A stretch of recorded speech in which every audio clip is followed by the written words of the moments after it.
everyone. I'm happy to welcome all of you on behalf of the Interfaith Center and the Mind Matters podcast for this interfaith panel on mental health, sexuality, and faith. My name is Geneva Blackmer, and my pronouns are she, her, and hers, and I'm the program director for the Interfaith Center. We're located at the Miami University campus in Oxford, Ohio. And our mission is to invite people of diverse religious, spiritual, and secular worldviews to participate in one another's practices in order to cultivate appreciative understanding and to build friendships and relationships, as well as to unify them around common moral, social, and ethical concerns in order to build a more just and equitable society for all people. And I'm so happy that we were able to partner with the Mind Matters podcast for this event. So I'm going to turn it over to my co-moderator now to introduce themselves and to tell you a little bit more about their organization. Thank you, Geneva. Hello, everyone. My name is Sneha. I am the host of Mind Matters. My pronouns are she, they. Mind Matters is an attempt to create a space to have conversations on mental health and raise awareness on all facets of mental health by sharing stories and perspectives of individuals from across the world and building a sense of community that we aren't alone. I'm really grateful to Geneva for agreeing to this collaboration. I'm really looking forward to having this conversation. I think with spaces like this, and I truly believe in the power of storytelling and sharing our experiences, it creates this sense of community and it also helps people find that same community that we desperately yearn for. Thanks so much, Sneha. So a little bit about the panel today. Our complicated relationship with religion and sexuality has often been a source of religious trauma, internalized homophobia, isolation, and a loss of safety and security. Many LGBTQIA2S+ people are taught to believe that they must denounce religion if they wish to live as their wholly authentic selves. This inner conflict between religious identity, sexual orientation, and gender identity has serious impacts on an individual's mental and emotional well-being, often leading to destructive behaviors or self-loathing. This panel aims to explore the ways in which religion and sexuality are compatible, to validate the experiences of all those who have navigated this journey, and to offer hope for people of all faiths and no faith as we work towards building a more welcoming and supportive community that creates space for the complexity of our intersectional identities.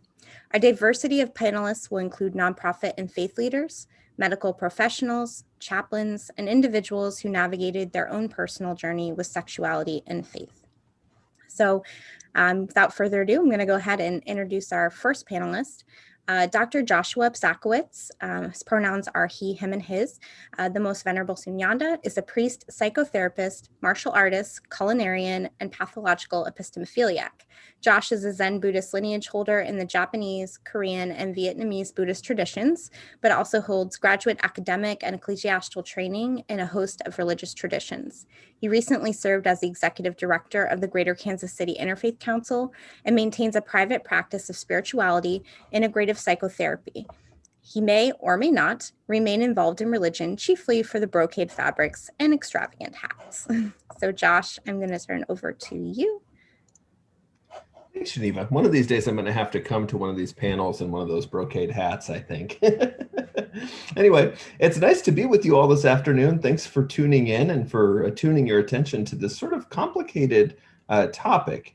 As I think about the title, Mental Health, Sexuality, and Faith, really that's kind of been my life story and journey to date.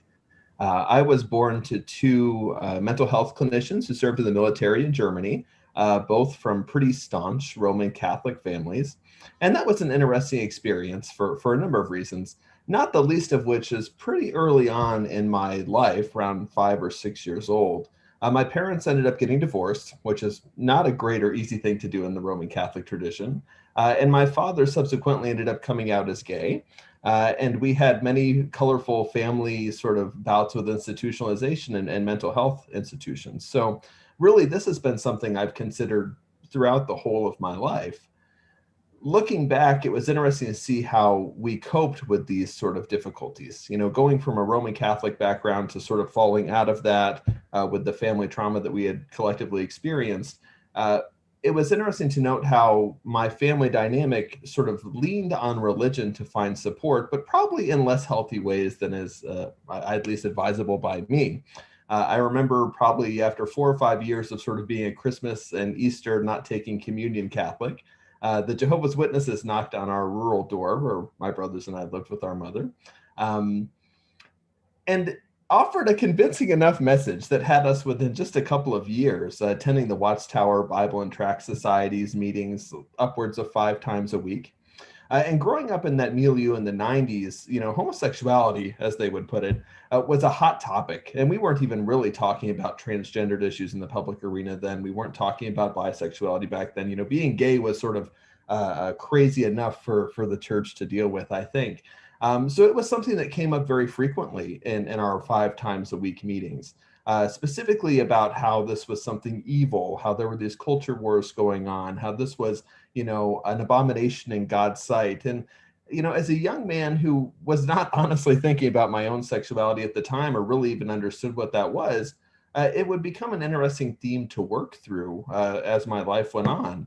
Hearing these things over and over and over from an authoritative religious context, whether or not you adopt the theology en masse or not, they tend to become a part of your psyche. This becomes part of the fabric with which you regard the world, the lenses with which you see the world. So as I sort of grew up and started realizing that my dad's roommate may have been more than a roommate, and started experiencing my own sort of sexual awakening, if you will, as a young person going into puberty, I realized, I might belong to this group of abhorrent, abominations that the church talks about all the time. But there wasn't yet an intrinsic disposition of self-hatred there. So I guess I was lucky on that line. And I think that's because I remember when my father found out that we had been going to the Watchtower Society, he responded as an agnostic person by saying that cannot be the only expression of Christianity that you're exposed to. So instead of being Christmas and Easter Eucharistic partaking Catholics, he joined what was then the only open and affirming, that was the title, congregation of Congregationalist Christians in the Kansas City area. And it was interesting back then to see how, while this was a welcoming community, the straight people more or less sat on the left side of the aisle, and the LGBT folks more or less sat on the right side of the aisle. So even though there was sort of a welcoming mingling, there was very much a cultural divide that was, I think, mostly an unconscious undercurrent within that community. Nonetheless, it was nice to be able to hear some counterpoints by liberal or progressive, Christian clergy, who I was really lucky to have, as like a 12-year-old, 13-year-old, 14-year-old, take the time to spend time with me privately in sort of pastoral advising and counseling sessions and to deal with some of these things. Growing up hearing those conflicting messages, though, the spirituality and mental health theme keeps being a big part of my life. Both of my parents, most of my siblings have struggled with mental health issues and bouts of religiosity. I honestly had about enough by the time I was 18 years old. There was this theological position, this theological supposition, and they were utterly in conflict, and there was no ground between the two where they could meet. Both of these traditions leaned upon their own authoritative academic understandings of scripture, of tradition, of translation, and they couldn't meet anywhere. So this just didn't really work for me. And sexuality wasn't yet the big theme for me in my life. Perhaps I was something of a late bloomer, you could say. I was more concerned with figuring out this religious dichotomy, and I left the Christian tradition entirely. It was just too much conflict for me to process. I gradually fell into the Buddhist tradition, which was an interesting thing to do, and not an uncommon thing to do, both then and now, for LGBT people to find themselves in an Eastern religious milieu as they're recovering from the rhetoric of their upbringing that was maybe more or less traumatic. And it was a real refuge in a lot of ways. It was clearly integrative. LGBT people were welcome. They participated in all levels of the community. And I kept following that through, realizing that was my identity, but that perhaps maybe I wanted to pursue this deeper than most people and become clergy. And one of the interesting things that I encountered when I sought to do that, though, with a Korean order that was making its ways into the United States kind of early on at the time, was that while straight men were allowed to be married and could be welcomed into the Sangha as full participants and clergy people, LGBTQ folks were not. So this was an interesting thing to run into. And I thought I'd gotten out of this realm of theological suppositions condemning people for what I believed to be a matter of biology, but we hadn't yet. And this wasn't, 30 years ago. This wasn't maybe 15 years ago that this was still an issue. So it's interesting to see how far we've come. and to wrestle with a tradition that I thought really had perhaps the most firm grip on reality out of any that I'd encounter, getting this one point completely and utterly incorrect. I would say that authoritatively today. And it's interesting to see how the influence has not been really philosophical or theological, but was really cultural. And what's been interesting to grapple with is to see that so much of this homophobia, so much of this discrimination that's been, or I should say, inculcated into these traditions wasn't there originally. Growing up and studying theology in a graduate context, it's been really bizarre to watch how this has often been exported by white North American culture, how our internalized values and cultural suppositions have influenced the interpretation of a tradition in its own country by nature of how Westerners receive and perceive it. Um, it's easy to think that, coming from a tradition now that is generally welcoming and integrative, that we've arrived. Somehow there can be a sense of superiority. But I always like to remind my students, my parishioners, that we haven't gotten there yet. That while 2021 is not 1990, certainly not 1980, that we've moved so far ahead. We can talk about the spectrum of sexuality and gender identity, and people can be welcomed in many communities. We're all still responsible for finding ways to be more welcoming, to overcome bad theology, to overcome bad philosophy. Um, and this is something we wrestle with in North American Buddhism, certainly, as we've widened the conversation about cultural appropriation, for instance, and finding what is ours to adjust or make amendments to and what is not. Where is the line between appropriation and appreciation and lineage inheritance and things like this?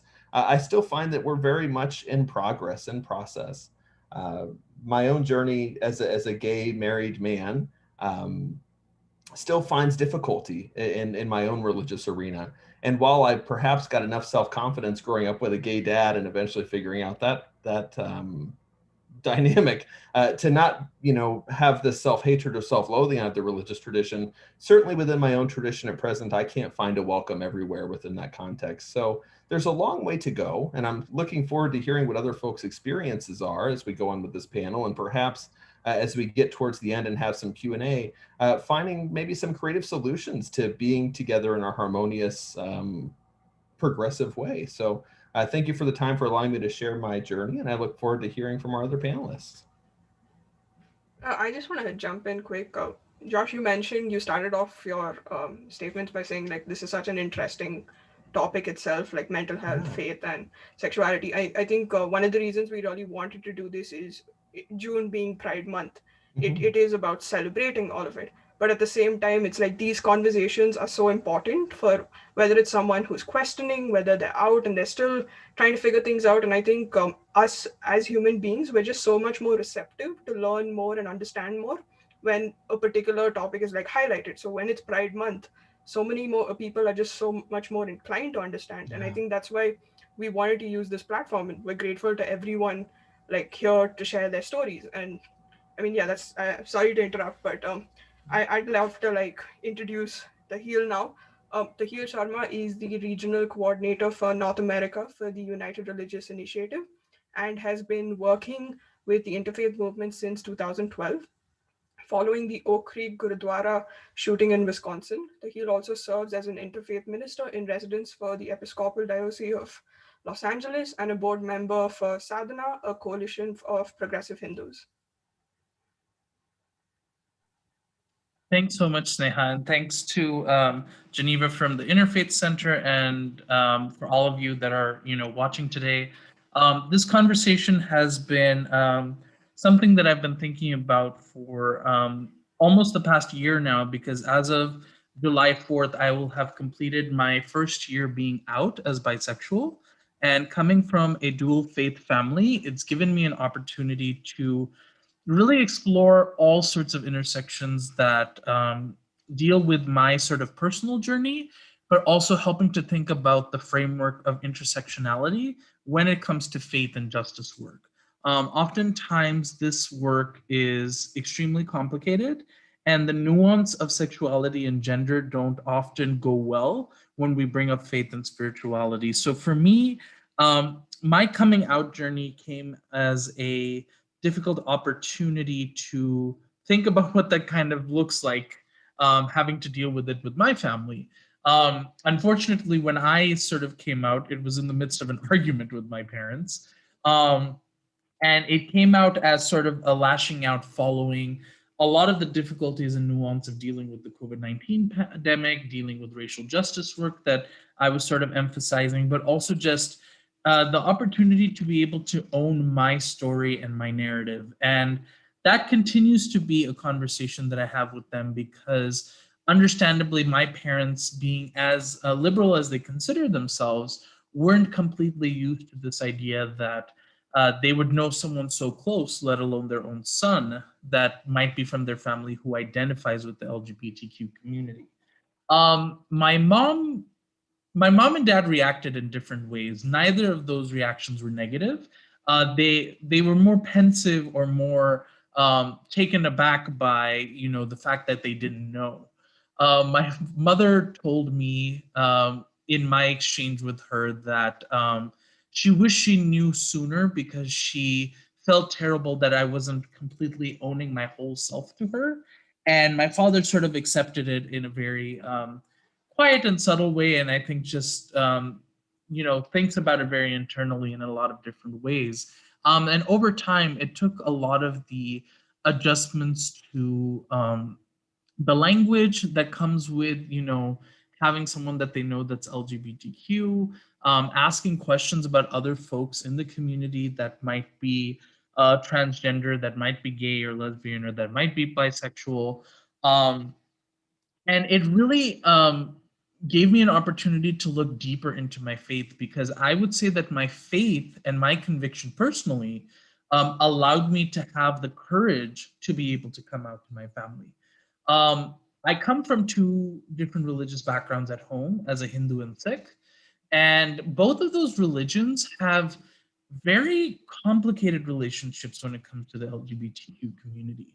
So in Hinduism, as strangely blanketed out and confusing as Hinduism might be, there is a concurrent history and reality of acknowledging LGBTQ identities through scriptures, through society, and through history, but unfortunately through a lot of moments of oppression that modern day society has to offer. Because as much as the Hindu religion allows there for things like gender fluidity to identify with the spectrum of various gender and sexual identities, there still is a lot of social and cultural norms in South Asia, within South Asian families, that still really pushes back with a lot of heteronormativity, with a lot of toxic masculinity and patriarchy, and pushes back against traditional norms that also come out of religion at the same time. So to identify as being bisexual was not just,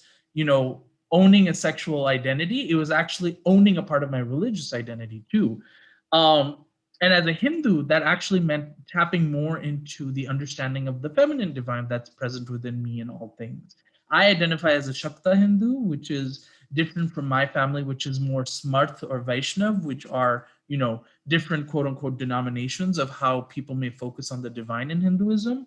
And my emphasis on the feminine divine actually inspired me to be able to own my identity as a bisexual person, because it made me understand the dynamics of pushing back against misogyny, about breaking this idea that traditional gender norms are just the same social constructs that most other things are.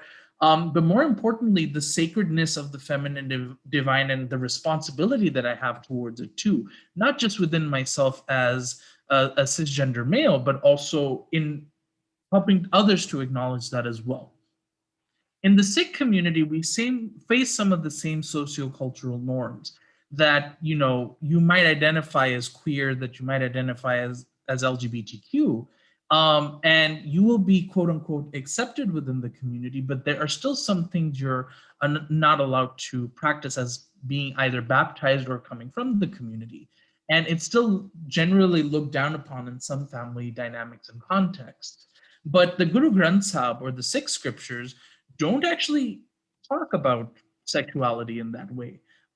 There is a lot of mention of the divine masculine and the divine feminine, and there is a lot of imagery and poetry and notions of masculine and feminine and a lot of different things, most especially acknowledging that the soul of everything in creation is the wife and that God is the husband Lord. So there is a lot of that language used, but it's not owning the fact that the opportunities for personal interpretation and the opportunities for acknowledging the divine, sacred, dignified nature of everything in creation requires us to be able to make sure that people are uplifted and equalized.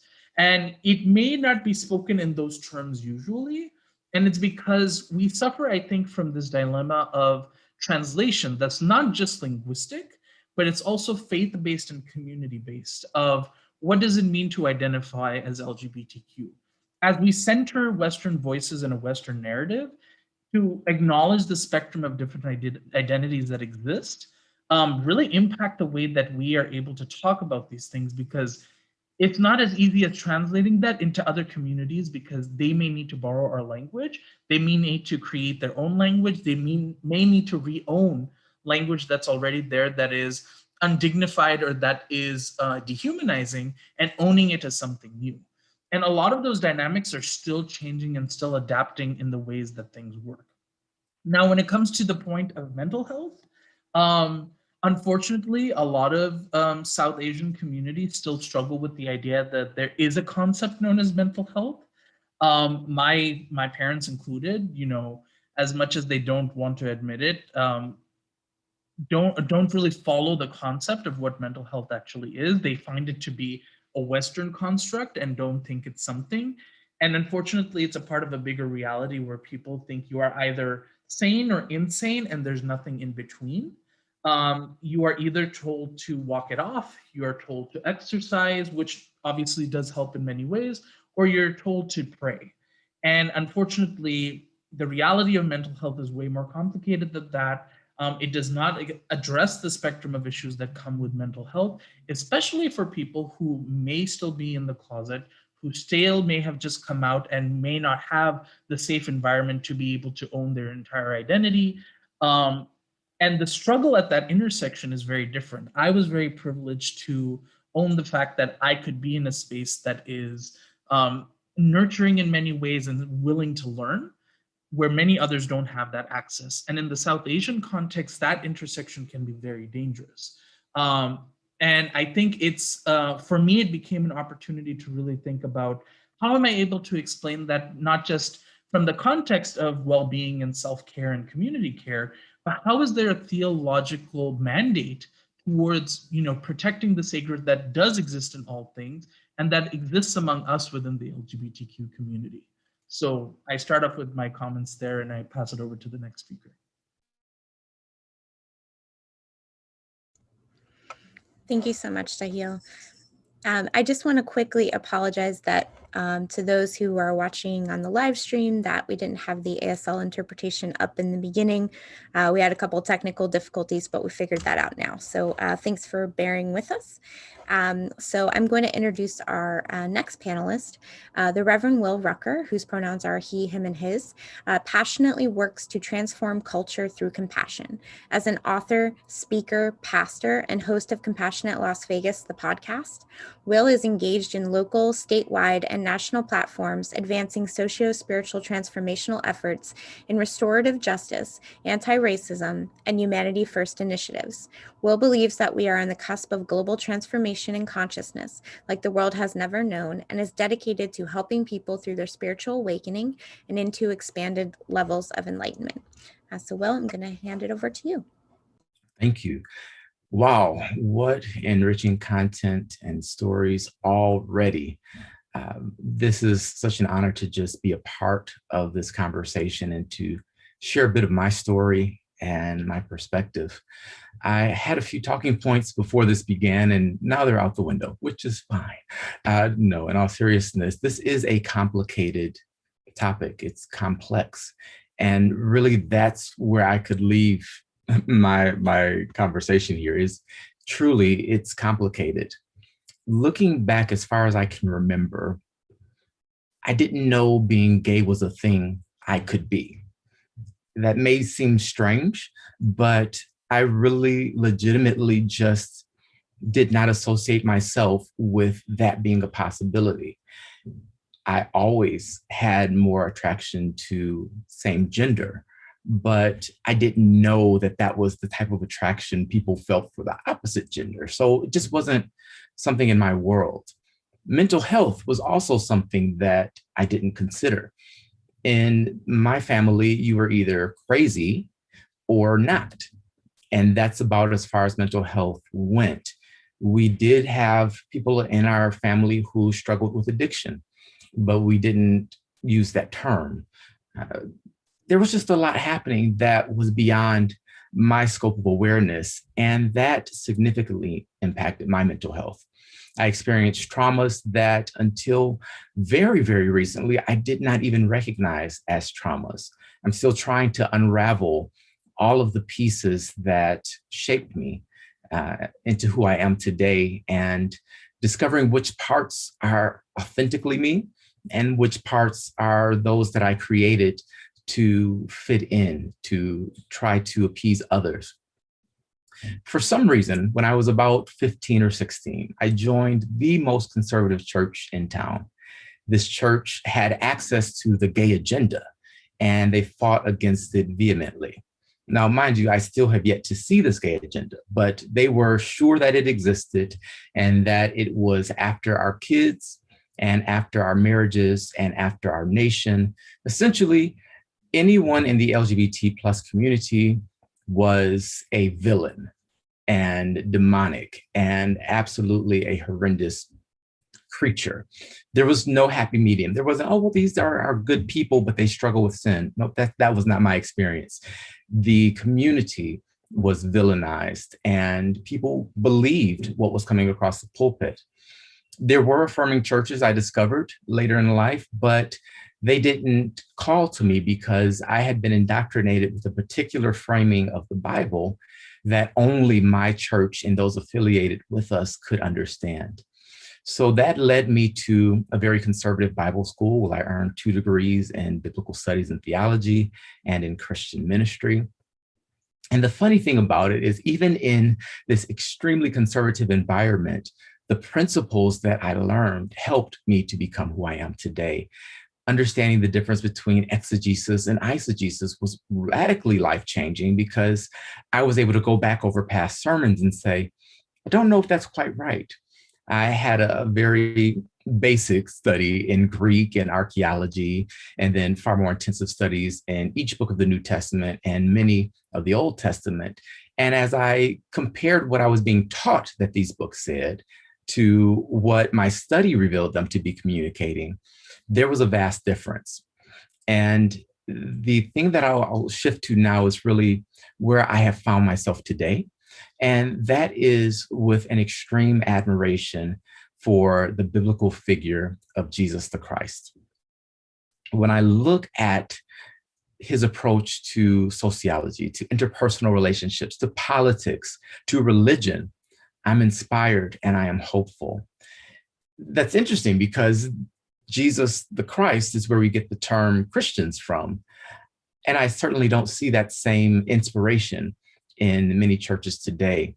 While this is certainly changing and there are far more affirming and inclusive churches, the general understanding of what Christianity teaches about the LGBT community is that it is a sin. And just go with me on this rabbit trail for just a moment. If being LGBT plus is sin, that means a person's very existence is sin. It's different from someone who may drink too much or say curse words or steal or lie or cheat. It's always, associated with those things. This is someone's existence. And so even those that are progressive and trying to be more inclusive and affirming often miss the mark by associating one's identity, one's personhood with actions. And so this continues to be a struggle and a challenge for those that have yet to come out. And it's a barrier for them to embrace their authentic self. So what I would say to anyone that may be watching or may listen in is simply this: love yourself fiercely.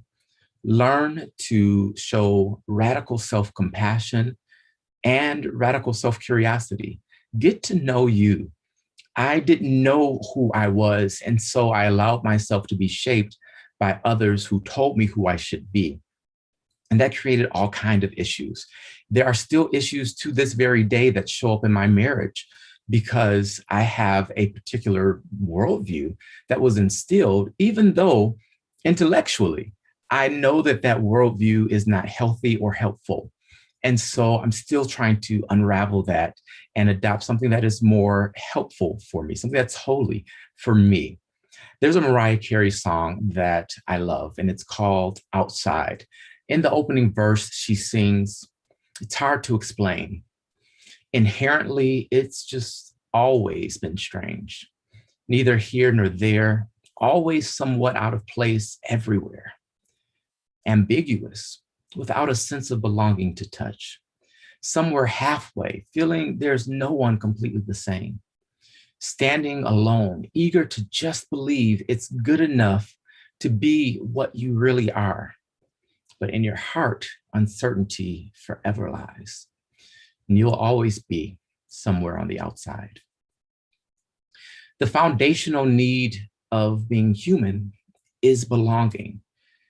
That is the core of what makes us human, is this need, this desire, this absolute requirement to belong somewhere. So as a gay Christian pastor, I always feel just slightly outside in any setting because the Christian piece, with all of those connotations, puts me outside in some progressive circles. The gay piece certainly puts me outside in a lot of Christian spaces. The Black piece puts me outside in other spaces. And then the inclusive piece, which again, paradoxically, being someone that is an inclusionist, puts me outside in many spaces. So this is a difficult journey to navigate. And what I would say to those that maybe have come out and are still in spaces that preach against homosexuality, that tell you your identity is sinful, I would say do what I didn't do, and that's leave as quickly as possible. In my heart, I wanted to show them, like, look, I've gone through your ministry school, I've led your praise teams, I've preached from your pulpits, and you said I was anointed with the Holy Spirit. Guess what? I'm gay. So now you have to change. That doesn't actually happen. They just kind of erase you from memory and forget that you ever were quote unquote anointed in. Or they'll say, well, he was never really among us because of this. Or they'll say he's fallen from grace. There's many, many reasons to do that. But I implore you, choose love today. Choose love for yourself, because until you truly have full love and full acceptance of yourself, you'll always nitpick and find things to be judgmental of in others, because others are a reflection of you. I often use the term other selves, and that's really what we are. We're a planet of nearly 8 billion other selves. And some other selves are attracted to the opposite gender or a different gender. Some are attracted to the same. And we all are on a spectrum, and we're all a part of one humanity, one cell that's part of this universe that's made up of planets and stars and incredible things we have yet to discover. So choose love, choose yourself, so that you are able to truly embrace and love others as we navigate this very difficult, complex space of mental health, faith, and spirituality. Thank you. Thank you so much. Well, I really like that phrase that you mentioned, radical self-curiosity. I think it can apply in so many different aspects of life. Like there's just so many things we need to unlearn and sort of like break down these years and years of conditioning that we've been taught and just be open to like be more progressive and understand new things. I really like that. Thank you so much for sharing that. Thank you. I would love to introduce our next speaker, Whitney Fish. She, her pronouns, started her career in Jewish communal work in 2003 as the director of Jewish student life at the University of Georgia, and moved to Chicago in 2004 to begin work at the Graduate and Young Professional Program Director for the Hillels of Illinois. During her time as a Hillel professional, she was able to take advantage of living and learning in Israel for a summer through Hillel's partnership with the Pardes Institute of Jewish Studies.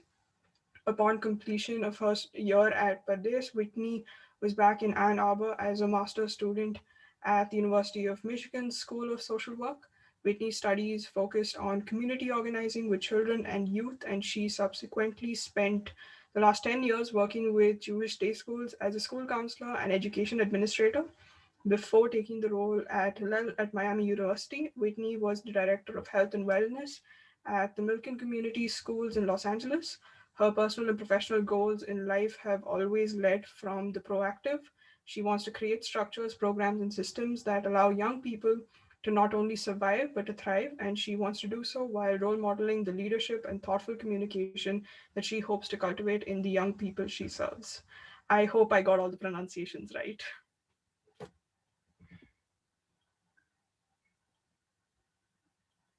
Whitney, you're muted. And she is wordy. Thank you so much for that. I'm really honored to be here. I am a straight Jewish white woman. I don't identify with the struggle of having to be queer within my community. However, I do identify with spending the last 10 years in supporting students as they go through their own journey of identifying who they are in terms of sexuality and gender identity, especially embedded in Jewish schools, which depending on the type of school you're in, I have worked in religiously observant schools. I've worked in community schools where all are welcome regardless of religious affiliation when it comes to their Jewish religious identity. But the lens with which I wanted to talk today is through that helping advocate lens. There are, it's important to understand the identity of a Jewish person, and in general, that Jewish is not just a religion, it is also a race, culture, and ethnicity. And so I spent the last 6 years specifically working with high school students in a school that was about 60% Persian. So our students were really wrestling with their own nationality and national and ethnic background as Persian identifying Jews and everything that came with that, but also there was a lot of work within their own communities as Persian Jews, and creating welcoming and safe spaces to be part of the LGBTQIA community. I will never forget attending a workshop on how to create safe spaces for trans identifying students and coming back to school and having safe space stickers and putting them up in our offices and asking our head of school to do so, and he gladly did. And then of course, within 24 hours, one of our parents called up and said, what are you doing pushing the trans agenda? And it always felt one step forward, 75 steps backwards when trying to support and advocate for students who identified either as trans, part of the LGBTQIA community, queer, whatever their vulnerable identity and intersecting identity was with their Jewish identity. I myself am from Marietta, Georgia, which if you have any knowledge of Marietta, home of, I was born in 1980, so my formative years were in the 80s and 90s. And during that time, Newt Gingrich was our governor, and specifically in my county, there were backwards laws created to essentially make it illegal to be identified as part of the LGBTQIA community. And that was, as a 10-year-old, 11-year-old, 12-year-old, I had no idea really what was going on, but my own synagogue, and I was raised within the Reform movement, we were housed in this social justice space. We came from, all of our families have been fractured and cut in half because our ancestors are no longer with us because they were killed in the Holocaust. No one stood up for us then, so we should stand up for everyone now. And that's how I identified with my own Judaism and how my Jewish identity grew was in this social justice space of, if not now, when? If I'm only for myself, who will be for me? If not now, when? These are our, at least for where I grew up in the synagogue I grew up with called Temple Polemeth in Marietta, Georgia, these were our central governing values. And so I remember so specifically attending rallies with my synagogue youth group, with my synagogue in general, whether it be the sisterhood, the brotherhood, whomever it was, in support of our queer identifying neighbors who felt that very accurately that this law was banning who they were. This kind of grew and who I was and who I wanted to be as a support and advocate for not only Jewish students, but all students, really was the centering, if I'm not for myself, who will be for me? And if not now, when? If I'm only for myself, what am I? This is, I mean, that's what I used to write my essay for entrance into social work school. It really is the foundation with which I do this work. And it's obviously very much not always done perfectly, and I'm constantly learning. But being a school counselor for 10 years within Jewish settings, especially in a religious school where I cut my teeth as a school counselor, that was extremely difficult. I myself am religiously observant. I observe our traditional Sabbath rules on Saturday, keep kosher, but I don't typically outwardly look like a religiously observant Jewish woman. And so sometimes I have found, as my identity being a Jewish woman, sometimes I've found that I have not been welcome in spaces where, I mean, let's be honest, especially in religious Jewish communities, hugely patriarchal society. It just is. And when we work in Jewish schools, depending on the intensity and orthodoxy of the religious setting of that school, it's a very male dominant field. And when you have that compounding factor with trying to advocate using pronouns, trying to advocate for gender neutral restrooms, trying to advocate for education of our educators on why it matters, that has always been a struggle. It wasn't until I found myself in the Hillel movement where truly the work of equity inclusivity is done within the Jewish community and in service of our students who are of every racial, ethnic, sexual orientation, gender background. The work is so much more alive and rich, and we're capable and able to do it. And of course, we're embedded within colleges, so that very much ebbs and flows with the community and the college culture that we're in. But it has been a very fascinating and at times very heartbreaking experience as a counselor of students who are trying to figure out who they are and want to connect Jewishly, but for a myriad of reasons, depending on the student, can't feel at peace at home in that particular school or in that particular family dynamic. And knowing that the traditional patriarchal setup of that and homophobic setup of that system is really what is in need of breaking down and what is really the barrier to that student feeling their whole self. And as a school counselor, not being able to obviously break confidentiality. So you had a lot of students who were out to me or out to their friends, but were unable to be out to their parents. And that was the typical narrative of a student that I would counsel as a high school and middle school counselor. One of my most just beloved students was a student that I saw every week for an hour to an hour and a half. And she came into my office sophomore year and said, I am not allowed to come speak to you. My mother told me I couldn't. I came out to her last night and she told me that I was wrong, that what I was saying was wrong, and I'm to tell no one about this, especially anyone at school, but I can't keep this inside. And we ended up meeting every single week for an hour for the rest of her college years. And I can, thank God, happily say that she is thriving and doing well in her full self at college.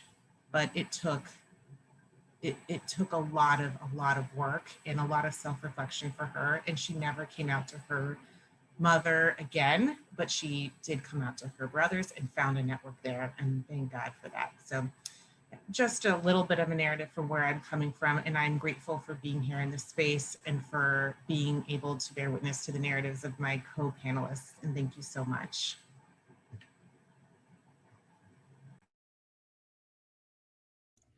Thank you so much, Whitney.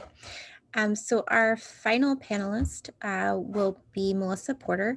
Porter works full-time as in-house counsel for a software company and volunteers her time with a few nonprofits, including one called Start the Wave, where she primarily works on the organization's business-related items, including partner relationships, corporate paperwork and filings, and nonprofit strategy and governance. Within both her personal and professional life, Porter hopes to use her privilege to elevate historically excluded folks and to advocate for a better future for all.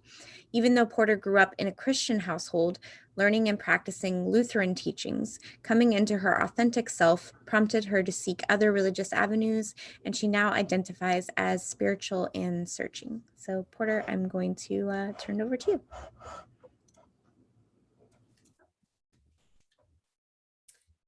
Hello, stellar humans. Happy Pride Month. I'd like to start by acknowledging that I am calling in from the traditional and ancestral homelands of the Lumbee and Waccamaw tribes. And thank you so much for inviting me on this panel and for moderating.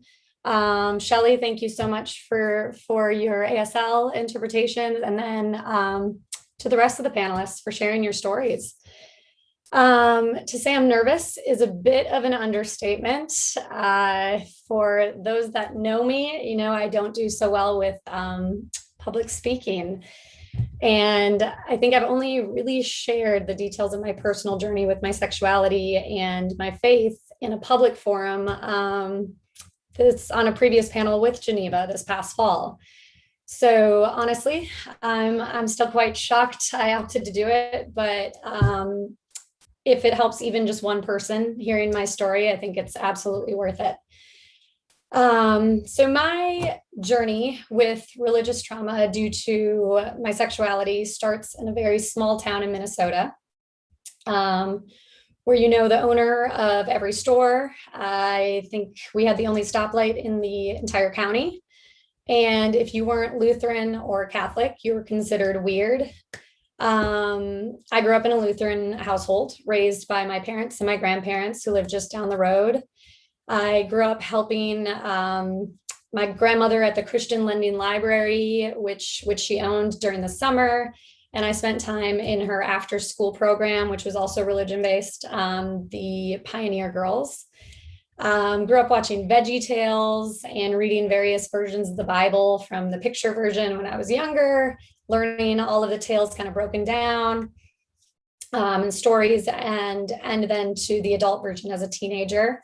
I remember challenging myself even to read the full Bible front to back cover when I was a young teen, and was just very, very proud of it. I was just very involved in all of it. I didn't realize I was into girls until the ripe age of 14. And even then, I don't think I really solidified the thought until I was 15 and saw two girls almost kiss on the delightful show called South of Nowhere. My exposure to the community at that point in my life was close to none. The only time I really heard of homosexuality was in church when they spoke to it being an abomination.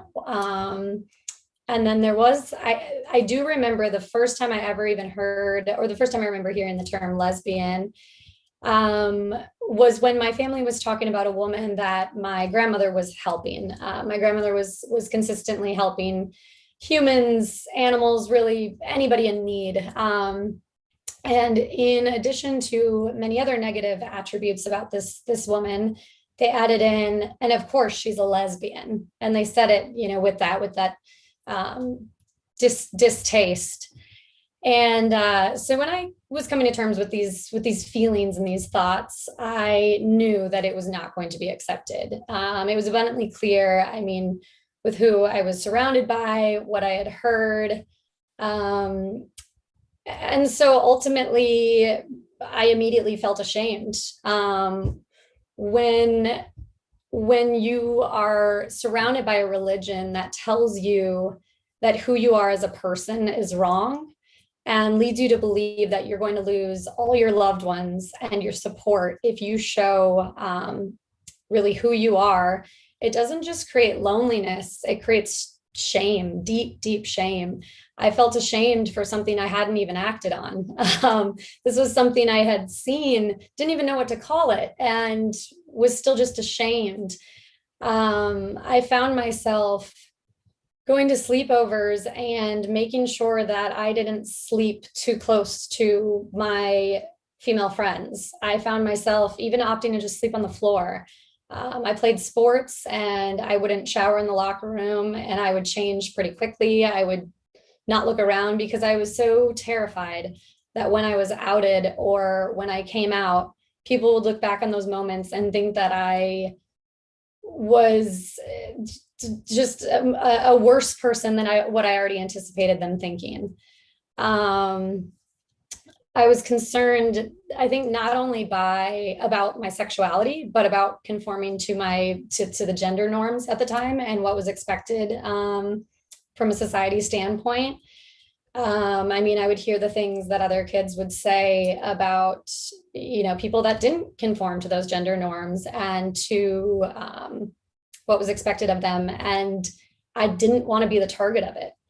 And so as time went on and as I became more and more depressed and my anxiety rose, I took to drugs and alcohol. And of course, during this time, I was trying to pray the gay away, still wasn't acting on it.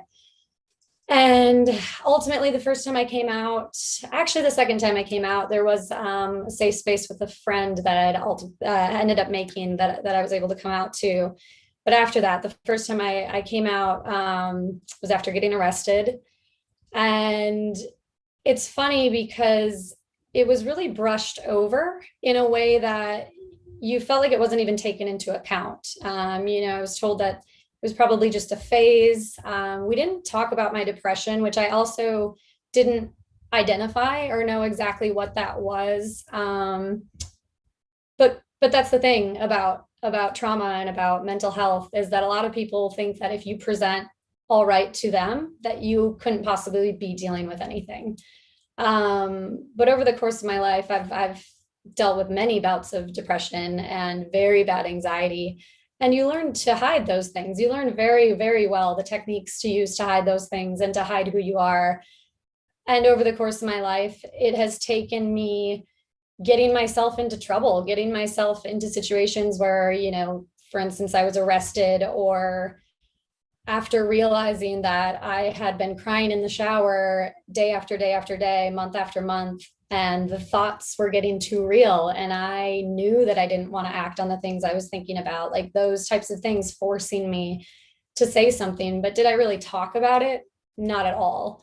And just in looking back, I guess, at all of this, it all stemmed from that religious trauma that kicked everything off. As time went on, I surrounded myself by people in undergrad that identified as or were atheist. And I guess I frankly grew sick of feeling tolerated rather than accepted or welcomed. I felt like even if atheism meant a horrible afterlife, it was better than the miserable life that I was living in the moment, primarily due to the religion I'd always been a part of. Since those days, I now identify more closely with other religions and teachings and consider myself spiritual. I honor the connectedness of humans with each other and with the earth, its other inhabitants in the universe. And I'm well aware of the fact that the Pope and many other religious leaders have now come out on the right side and are falling, on the side of inclusivity, and stating their tolerance and welcoming of the community. But many people forget that even after they say that it's now okay, we're so used to it not being okay that you're still uncomfortable. When I still enter a lot of those spaces, like when I go home and my family's, since much of my immediate family now has since become Catholic, but when I go home and I go to those religious spaces, I still feel like the elephant in the room. After you have lost many friends, after you have been judged enough at the outset for nothing that this person knows about you except for your sexuality, after you've lost most of your family, after you've lost some of the closest relationships and the only love you may have ever known in your life up until that point, you feel like you have an entire loss of trust and you don't even know where to turn or what to do with yourself. And then on top of that, throughout the course of your life, you still don't feel comfortable talking about your relationships. I mean, even with your family and your friends, you may not get asked about your partner, who you're dating, how they're doing. It took me over 26 years to feel truly validated as a human being and to feel I'm worthy and that it's okay to openly express my sexuality. It took me dipping into several different religions and social circles. But I do hope, I really, really do hope that others out there know that it can get better. It really can. You're not alone. You really aren't. There's so many people that struggle with this. And thankfully, we're living in the age of information. You can find folks and communicate them like we are doing right now, talk to them about their story and find that sense of community. I didn't talk about my mental health until I had to, but that doesn't have to be you. You can find people to talk to. I guess I just hope that everybody that has struggled and that is currently struggling knows that you're not alone. And I just want to say I'm sorry. I'm so sorry that you've been led to believe that who you are as a person, as part of this beautiful LGBTQ2IA+ community is wrong because of your religion. You're not wrong. You're absolutely wonderful. And I hope that you find something that works for you, whether that be a religion, non-religion, spirituality, whatever it may be. I just hope that you find it and know that you're loved. Thank you all. Pada, thank you so much for sharing that. And I just want to take a moment and acknowledge this. It is so hard to open up about these kind of experiences just on a personal level, but to open up on a platform for others to hear it and to help them because of putting yourself in that vulnerable situation. It's something I have so much respect for because it truly will help people. And I'm so incredibly grateful for all of you here that have taken that so gracefully accepted this invitation about coming on and sharing these stories. If it's all right with y'all, I had a question just to kind of put into context about how the mental health conversation is in different parts of the world and in different cultures and communities, because this is something I'm understanding more as I continue to do my project. But would you be comfortable telling us what the conversation on mental health was growing up in your homes or in your culture, in your community, religion, whatever it is? Only if you feel comfortable and feel called upon to answer. Anyone, honestly. I don't mind kicking us off. This is one of those questions that I wish we had been asking sooner, because in my context, mental health was pray. That was the extent of it. As I said earlier, for my family context, you were either crazy or not. There was no understanding of depression or actual mental health conditions. It was just something that was written off. In my church context, as I got older and I mentioned I joined that ultra conservative church, they employed Christian counselors. And every session would start with prayer. And there was some real work that was done. And please understand, there is absolute benefit for some people in that. But most of those doing the counseling were not actually trained. And so it was more like good advice. And anyone that's been through pastoral training understands like there's a huge component of mental health embedded within it, but we don't call it that. We don't treat it in that way. And so now that mental health has become kind of a mainstream conversation and people are starting to talk about it's okay to not be okay, I do see a shift, at least in the faith communities I'm currently associated with, where it's like, hey, you should go talk to someone, see a therapist, see a marriage counselor, see someone and talk about this. And guess what? Medication's okay too. It doesn't mean you're broken or a bad person. It just means, just like when your arm is bleeding, you need to put a Band-Aid on. For this condition, you need to put a Band-Aid, and that's medication. So it is shifting, and I'm seeing a greater acceptance, but it's new. It's very, very new.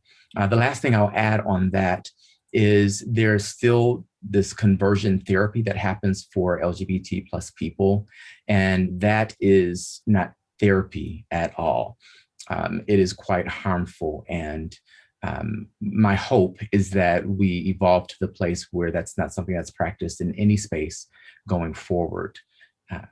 And we just do loving kindness, acceptance, and actual real therapy. So I'll leave it at that. Thank you. I think I'm on a similar page there. We were taught the same thing. It was more pray rather than go to therapy. And I will say, I am finally going to therapy. I've been going to therapy for almost a year now, and hugely, massively helpful. Unfortunately, I know that so many cannot afford therapy. And unfortunately, you know, with the way our country and many others are structured, people don't have access to it. But there are ways to get through to therapists, and if you are able to go, huge advocate for it. But yeah, my story is pretty similar. It was more about prayer and not really talking about mental disabilities or I guess any sort of mental health issues, and yeah, just rather taboo, unfortunately. So it's great to see that a lot of that conversation is changing at this point.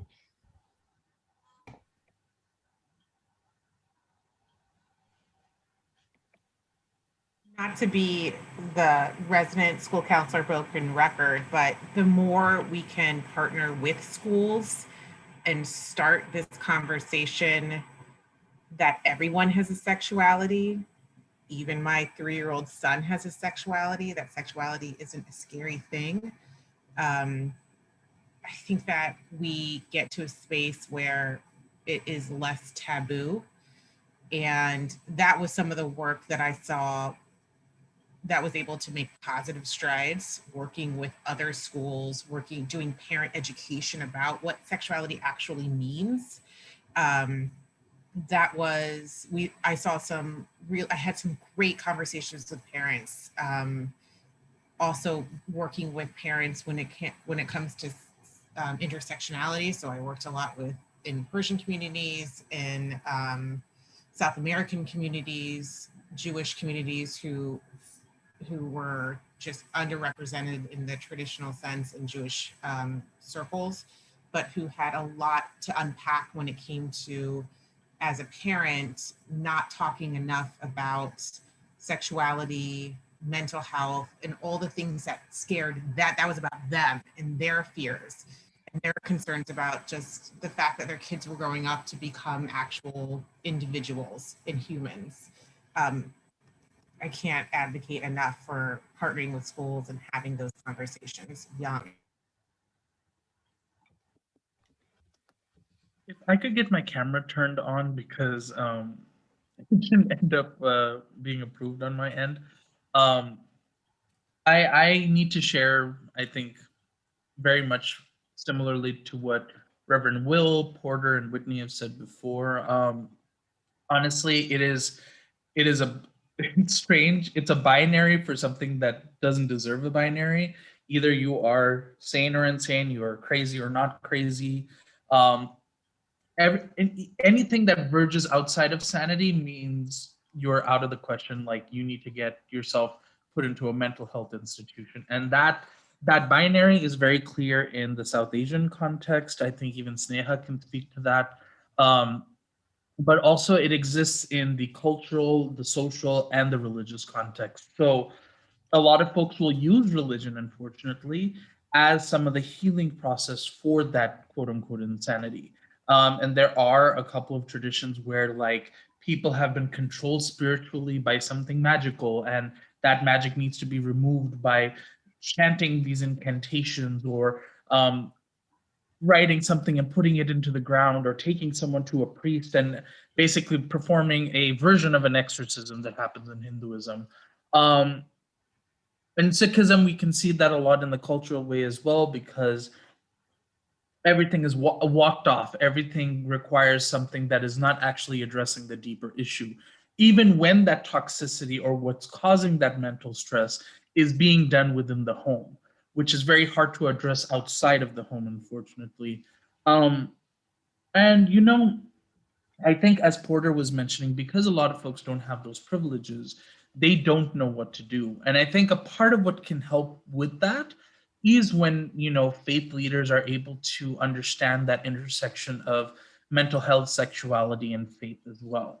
Um, Mental health professionals generally do need to learn about the nuance that comes with dealing with various faith-based and religious and cultural communities, and therefore it's incumbent upon various healthcare providers as well as spiritual providers to think about the missing components that they have when it comes to addressing these issues. I know for many that can be a very big struggle, because at the end of the day, something that I think was very important to mention that Porter has made me think about a lot is the ability to be able to own the identity when there are other identities that you're taught your entire life are counter to that identity that you hold. And I think this is an invitation to families, to folk places that you are growing up in, to everyone I think that's watching right now. No one is allowed to define your faith, your spirituality, and your identity. You are the best expert at who you are. And if a person is saying that you don't have a space in a community, in a faith tradition, they don't have an understanding of that faith tradition. Um, that space is not for them to carve out, because God's abundance, God's creation is where we're all a part of the same thing. We're all a part of that shared reality. So if they don't carve out a space for you, you still deserve to have a space carved out for you, even if that means carving it out for yourself.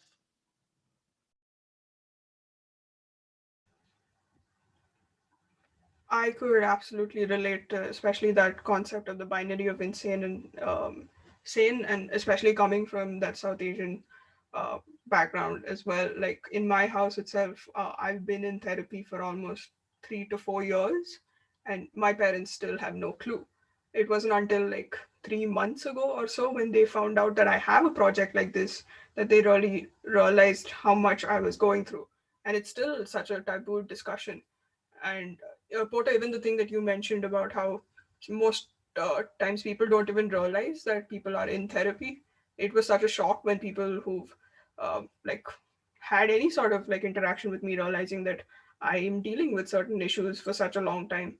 I think this is such a big part of like the lack of conversation, and there are just so many different facets to it, where we're so like almost a tunnel vision with these kind of discussions, where again, like Tahil mentioned, that binary which shouldn't exist, but sane and insane. So thank you for bringing all of that up. I would just I did have one more question that I really wanted to ask, again only if anyone feels comfortable. I think I know from personal experience of like people having conversations with me about this. When you individually came out, along with how you struggle with your faith, did family members around you also sort of start questioning how to sort of approach their religious beliefs? If anyone's comfortable answering. I'd be happy to talk about that for a second. Um, when I came out, my dad had already been out for a number of years, and in fact, his family, who was entirely Roman Catholic at the time, uh, didn't speak to him for 10 years. Just didn't have a relationship, and I was kind of going down that same road with my family, just because I understood that the level of religious indoctrination that my maternal side of the family had gone through, that this was just going to be an unbroachable, untenable thing for them. But what was interesting was that despite all of that indoctrination, after a number of years of really kind of having a pretty distant, cold relationship, they were forced to sort of examine what their values were. And it was interesting to actually watch my family pull away from the Watchtower Society. And they're still trying to find where they are religiously, but they did end up choosing to have a relationship with me rather than, following up on this indoctrination that they had in their church at the time. So I've seen that in two different contexts. My dad's family ended up speaking to him and having really good relationships, but it took 10 years. I ended up having really good relationships and have great relationships with both sides of my family, but it took 6 years. So I guess my recommendation is, even if you're not accepted at face value, keep your heart open, keep those relationships tended to, even if all you can do is a solo basis for a time, because eventually people have a tendency, more and more I see lately in my counseling work and my pastoral work, to come around. So protect yourself, do what you need to do to be well, but people change. We all can change and come to new realizations. So I have hope for a better tomorrow for families that are like that. Yeah, I think mine was quite torn. I basically, right off the bat, lost my relationship with, I'd say, most of my extended family, who I had been quite close with, and my grandmother and my, there was this quite the divide. One aunt, actually, on that side, my grandmother, immediately after finding out, called the rest of the aunts to start a prayer circle, and the one aunt ended up telling her, I already know, and I don't think there's anything wrong with it, and hung up on her, which was quite the moment. And then my parents were thankfully, they thought it was a phase initially, which might have helped with some of that support, but they also didn't, I guess, didn't necessarily choose their religion over me. They still loved me. And I do remember a year and a half after coming out, me crying in the kitchen to my mom just about how I could never be part of the family Christmas again, and I can never bring my partner home. And my dad and I had not spoken about any of this, and he stormed into the kitchen. He had apparently heard us, and he had said something to the effect of, if they don't want us at their bleeping Christmas, then we're going to have our own bleep bleep Christmas. And that's that. And hit his hand on the counter. And I do remember just like sobbing harder at that point. But it was good. And so, yeah, heavy divide in my family. And then since having gone Catholic, I think it is something they struggle with, especially because my sister and my mom do bring it up quite frequently. And, when the Pope had said it was okay, they'd bring it up. And I think it is something that they still really do struggle with. But thankfully, I do have their love and support, I think, for the most part, at least. Thank you for sharing that. Yeah, in my context, I see a lot of people that choose their faith over their family. In my case, I have a very, very large family, and yeah, so there's as many different responses as there are people. But what I've seen is a lot of people compartmentalize their lives in general. So Sunday morning is church, and the rest of the week is the rest of the week. So they do a similar thing with sexuality.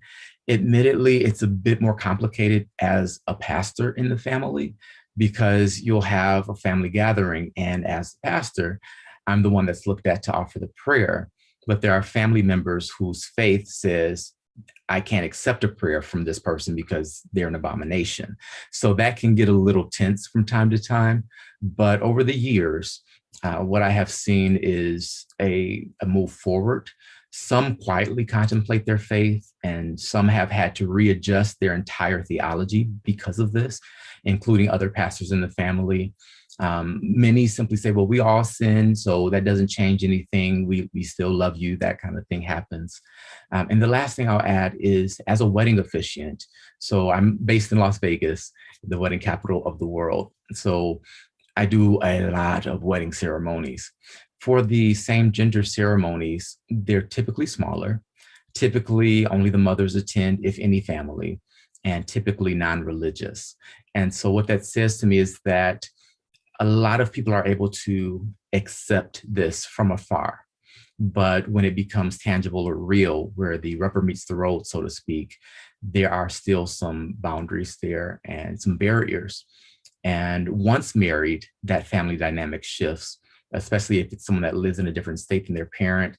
When that parent visits, do they stay at the home with their child, or is that condoning from a faith perspective? So there are a lot of nuances in this, but what I have seen and what I personally experienced is typically a compartmentalization of it. This is family time, this is faith time, and never the two shall meet.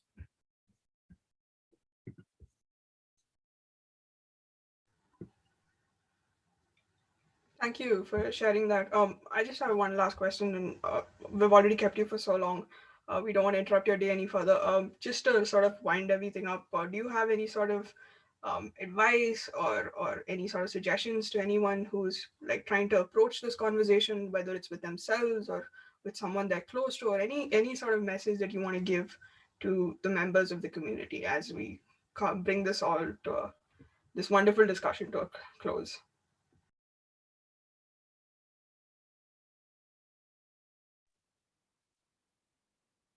One thing that I'd like to add as a kind of suggestion is thinking about the ways that you engage with your family in the conversations about either faith, gender and sexuality, or mental health.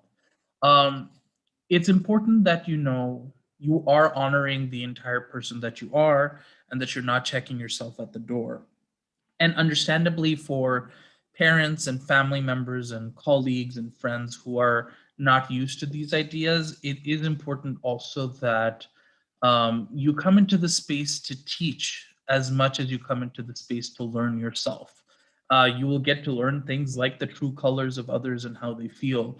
You will get to learn about their misconceptions or their assumptions, but you'll also get to learn about the approaches that sometimes you might need to take as someone that has to own their identity fully to, keep others in a humanistic space, even if they don't put you in that space, unfortunately. I think as many of the difficult exchanges that people have spoken about on this call, you're not supposed to dishonor yourself to honor other people. That's not the point I'm trying to make. The point that you're trying to make is to make sure that there's always a space on your end for an invitation to learn more. That's always going to be a priority that I emphasize in particular because I know that I've lost friends and colleagues because of coming out as bisexual. And it's not an easy thing to think about, but if they ever have, the bulb flash above their head and finally say, oh, maybe I need to change the way that I'm thinking, or maybe I haven't understood Tahil completely, that they can still come to me with the questions or the thoughts that they have so that I can help them deconstruct the worldview that is so toxic and so diminutive of my experience. We always have to show ourselves to, unfortunately, be the ambassadors to our communities, which is not fair to anyone. We can't own the identity or the context or the experience of millions of people that identify. We can only own our own intersection. And you have to remember where you stand at that intersection and how you make others walk through it with you. Yes, I would absolutely second that. Really, all of that. And a wonderful human recently told me that sometimes you just don't have the energy to give, to teach people, and you're going to get exhausted. I've had more people in my life than I could probably count tell me that they are okay with lesbians now, that they've met me and that they've seen XYZ thing be, I guess the way that I thought, or the way that I said certain things, the way that I presented, whatever it may be, was against their expectation of the community. You're going to get, I mean, you just get tired and you might not have the energy to give. So in those times, like find time for yourself. And if you're able to, find a community with allies in it as well, so they can help you with the fight and with having those difficult conversations, because it weighs so much heavier on you when you're the one that they're speaking about and you're the one that's constantly having to battle this. So find support. This is in no means meant to be a plug, but I will say we do have some amazing professional resources on the Start the Wave page. And then one of our projects that was funded in our first round of funding, Bad Believer, they've got a Bad Believer community on Instagram, and they help folks that are part of the community with their religious trauma. And so just a couple of good resources if anyone is looking for any.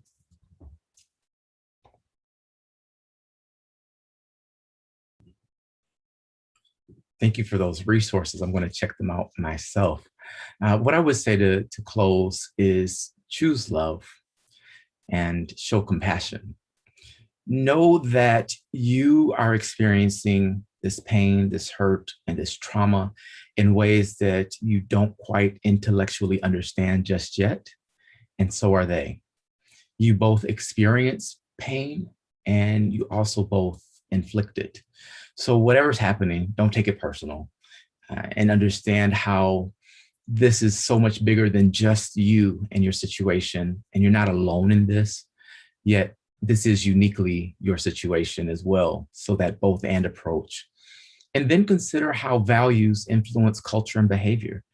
Someone's core value could be something that is actually positive and something that is embracing and inclusive, but it's framed in a way that isn't quite open to where you are right now. So understand that it's a value system, and we all value things differently and prioritize values in different orders. So this piece may shift their values, and they may change and choose family over faith at one point. You never know. Choose not now instead of no when the discussion erupts. Understand that you may be exhausted and you may be tired of saying the same thing, and you may be tired of having these conversations when someone could just Google it and find out, but you are their Google. In my faith tradition, we say you may be the only Bible someone ever reads. And in this context, you may be the only LGBT plus person someone ever meets or experiences. So if you're not at a place where you can discuss it, instead of saying, no, can't talk about it, try not now. And the last thing I will say is Richard Barrett has a great quote that says, the new leadership paradigm is a shift from being the best in the world to the best for the world.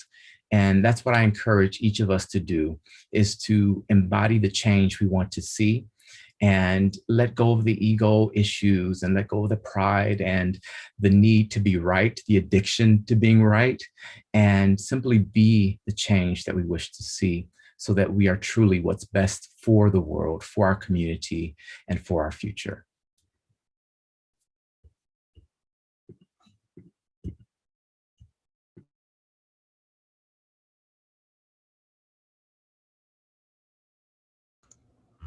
Well, if no one else has anything to add, I just want to thank all of you on behalf of the Interfaith Center.